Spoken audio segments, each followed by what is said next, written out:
আষাঢ় মাসের শুক্লপক্ষের শয়ন একাদশী ব্রত এই বছরের 17ই জুলাই বুধবার পালন করতে হবে।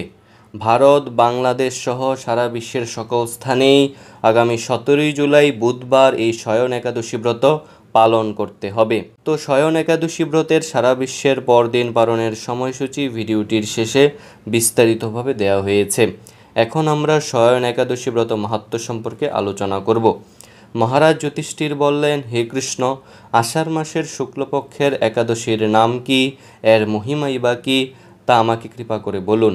শ্রীকৃষ্ণ বললেন, ব্রহ্মা এই একাদশী সম্পর্কে দেবর্ষি নারদকে যা বলেছিলেন আমি সে আশ্চর্যজনক কথা আপনাকে বলছি। শ্রী ব্রহ্মা বললেন, হে নারদ, এ সংসারে একাদশীর মতো পবিত্র আর কোনো ব্রত নেই। সকল পাপ বিনাশের জন্য এই বিষ্ণুব্রত পালন করা একান্তই আবশ্যক। যে ব্যক্তি এই প্রকার পবিত্র পাপনাশক এবং সকল অভীষ্ট প্রদাতা একাদশী ব্রত না করে তাকে নরকগামী হতে হয়। আষাঢ়ের শুক্লপক্ষের এই একাদশী শয়নী নামে বিখ্যাত। শ্রী ভগবান ঋষিকেশের জন্য এই একাদশী ব্রত পালন করতে হয়। এই ব্রতের সম্বন্ধে এক মঙ্গলময় পৌরাণিক কাহিনী আছে, আমি এখন তা বলছি। বহু বছর পূর্বে সূর্যবংশে মান্ধাতা নামে একজন রাজর্ষি ছিলেন। তিনি ছিলেন সত্যপ্রতিজ্ঞ এবং প্রতাপশালী চক্রবর্তী রাজা। প্রজাদেরকে তিনি নিজের সন্তানের মতো প্রতিপালন করতেন। সেই রাজ্যে কোনো রকম দুঃখ, রোগব্যাধি, দুর্ভিক্ষ, আতঙ্ক, খাদ্যাভাব অথবা কোনো অন্যায় আচরণ ছিল না। এইভাবে বহুদিন অতিবাহিত হলো। কিন্তু একসময় হঠাৎ দৈব দুর্বিপাকে ক্রমাগত 3 বছর সে রাজ্যে কোনো বৃষ্টি হয়নি। দুর্ভিক্ষের ফলে সেখানে দেবতাদের উদ্দেশ্যে দানমন্ত্রের সোহা সোধা ইত্যাদি শব্দও বন্ধ হয়ে গেল। এমনকি বেদ পাঠও ক্রমশ বন্ধ হলো। তখন প্রজারা রাজার কাছে এসে বলতে লাগলো, মহারাজ, দয়া করে আমাদের কথা শুনুন।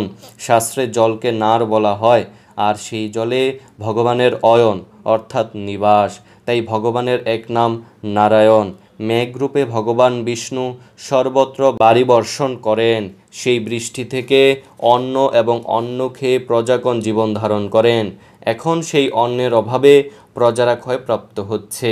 অতএব হে মহারাজ, আপনি এমন কোনো উপায় অবলম্বন করুন যাতে আপনার রাজ্যের শান্তি এবং কল্যাণ সাধন হয়। রাজা মান্ধাতা বললেন, তোমরা ঠিকই বলেছ। অন্ন থেকে প্রজার উদ্ভব, অন্ন থেকেই প্রজার পালন। তাই অন্নের অভাবে প্রজারা বিনষ্ট হয়, আবার রাজার দোষেও রাজ্য নষ্ট হয়। আমি নিজের বুদ্ধিতে আমার নিজের কোনো দোষ খুঁজে পাচ্ছি না।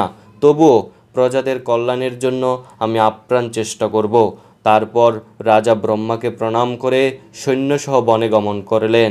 সেখানে প্রধান প্রধান ঋষিদের আশ্রমে ভ্রমণ করলেন। এভাবে একদিন তিনি ব্রহ্মার পুত্র মহাতেজস্বী অঙ্গিরা ঋষির সাক্ষাৎ লাভ করলেন। তাকে দর্শন মাত্রই রাজা মহানন্দী ঋষির চরণ বন্দনা করলেন। মুনিবর তাকে আশীর্বাদ ও কুশল প্রশ্ন জিজ্ঞাসা করলেন। রাজা তখন তার বনে আগমনের কারণ সবিস্তারে ঋষির কাছে জানালেন। ঋষি অঙ্গিরা কিছু সময় ধ্যানস্থ থাকার পর বলতে লাগলেন, হে রাজন, এটি সত্য যুগ।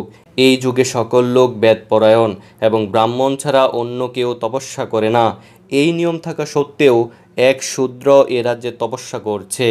তার এই অকার্যের জন্যই রাজ্যের এই দুর্দশা। তাই তাকে হত্যা করলে সকল দোষ দূর হবে। রাজা বললেন, হে মুনিবর, তপস্যাকারী নিরপরাধ ব্যক্তিকে আমি কিভাবে বধ করব? আমার পক্ষে সহজসাধ্য অন্য কোনো উপায় থাকলে আপনি তা দয়া করে আমাকে বলুন। তদ উত্তরে মহর্ষি অঙ্গিরা বললেন, আপনি আষাঢ় মাসের শুক্লপক্ষের শয়নী নামে প্রসিদ্ধা এই একাদশী ব্রত পালন করুন। এই ব্রতের প্রভাবে নিশ্চয়ই রাজ্যে বৃষ্টি হবে। এই একাদশী সর্বসিদ্ধিদাত্রী এবং সর্ব উপদ্রব নাশকারিণী। হে রাজন, প্রজা ও পরিবারবর্গ সহ আপনি এই একাদশী ব্রত পালন করুন। মুনিবরের কথা শুনে রাজা নিজের প্রাসাদে ফিরে এলেন। আষাঢ় মাস উপস্থিত হলে রাজ্যের সকল প্রজা রাজার সাথে এই একাদশী ব্রত অনুষ্ঠান করলেন। ব্রত প্রভাবে প্রচুর বৃষ্টিপাত হলো। কিছুকালের মধ্যেই অন্নাভাব দূর হলো। ভগবান ঋষিকেশের কৃপায় প্রজাগণ সুখী হলো। এই কারণে সুখ ও মুক্তি প্রদানকারী এই উত্তম একাদশী ব্রত পালন করা সকলেরই অবশ্য কর্তব্য। ভবিষ্যত্তর পুরাণে যুধিষ্ঠির শ্রীকৃষ্ণ তথা নারদ ব্রহ্মা সংবাদরূপে এই একাদশীর মাহাত্ম্য বর্ণিত রয়েছে।